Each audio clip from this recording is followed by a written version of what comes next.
Donc, quand tu investis en bourse, tu peux faire de l'exclusion, tu peux faire de l'ESG. Il y a un élément très intéressant. Tu décides de sortir de Glencore, par exemple. Mhm. Qu'est-ce que ça fait mathématiquement? Ça fait baisser le prix de l'action de Glencore. Moins de gens souhaitent acheter Glencore.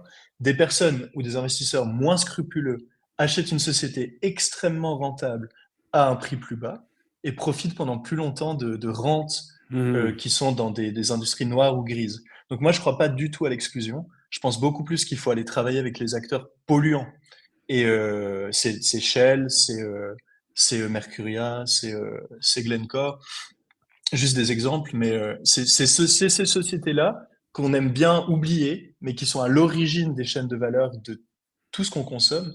Et au final, leur pollution est construite dans notre consommation. Et c'est pas en fermant les yeux ou en pensant que, en excluant les armes, en excluant l'oil and gas, on a résolu le problème. Ce qu'on fait, c'est qu'on le cache.